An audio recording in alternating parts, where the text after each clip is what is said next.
Prior to the dawn of Western civilization in written language, science and spirituality were not two separate things.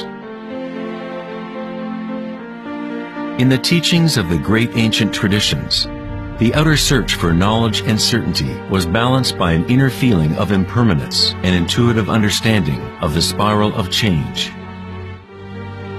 As scientific thinking became more dominant and information multiplied, fragmentation began to occur within our knowledge systems.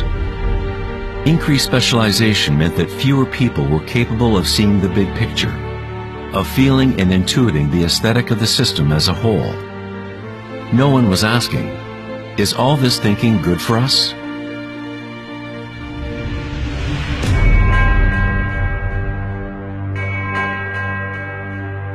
The ancient knowledge is here in our midst, hidden in plain view, but we are too preoccupied with our thoughts to recognize it.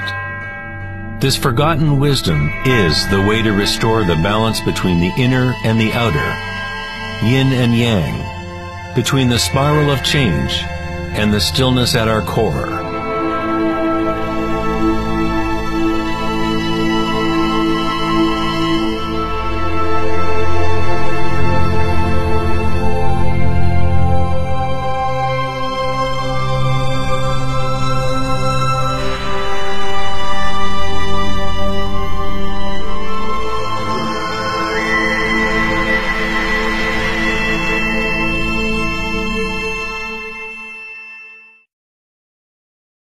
In Egyptian iconography, the snake and bird represent the duality or polarity of human nature.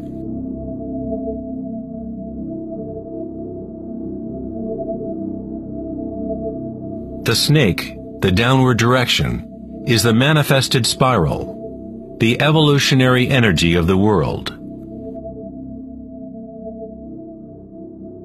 The bird is the upward direction, the upward current oriented towards the sun, or awakened single-pointed consciousness, the emptiness of Akasha.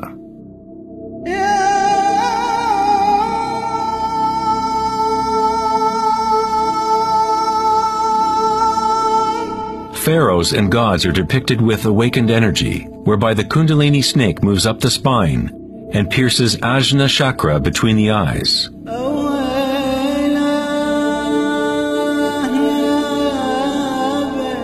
This is referred to as the Eye of Horus. In the Hindu tradition, the bindi is also representative of the third eye, the divine connection to spirit.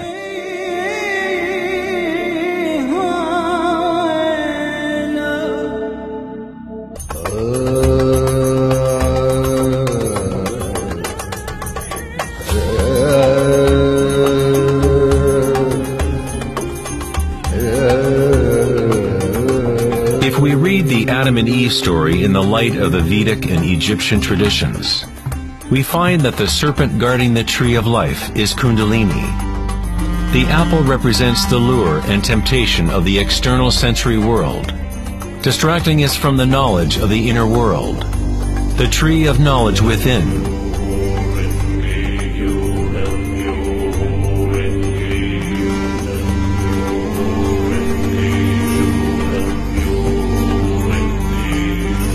The tree is simply the network of nadis, or energy meridians within ourselves, which literally form tree-like structures throughout the body.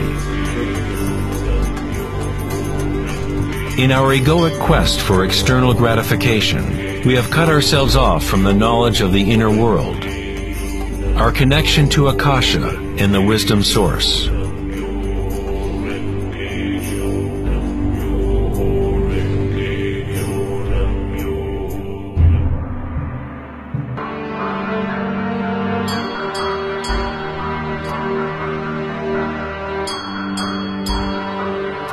The 13th century philosopher and mystic Meister Eckhart said, "The eye with which I see God and the eye with which God sees me is one and the same." In the King James Bible, Jesus said, "The light of the body is the eye. If therefore thine eye be single, thy whole body shall be full of light."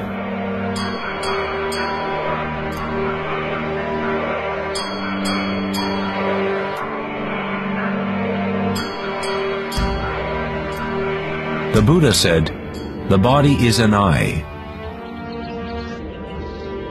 In a state of samadhi, one is both the seer and the seen. We are the universe aware of itself.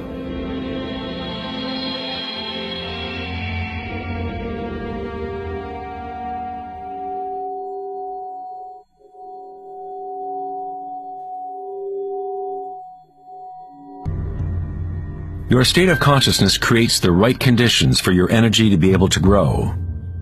Entering a state of consciousness takes no time. As Eckhart Tolle says, awareness and presence always happen in the now. If you are trying to make something happen, then you are creating resistance to what is. It is the removing of all resistance that allows evolutionary energy to unfold. When the polarities of the dual world are in balance, a third thing is born. We find the mysterious golden key that unlocks the evolutionary forces of nature.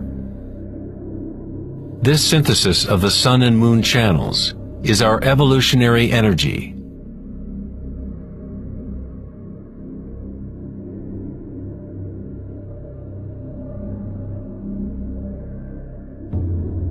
Because humans are now identified almost exclusively with their thoughts and the outer world, it is a rare individual that achieves a balance of the inner and outer forces, which allow Kundalini to awaken naturally.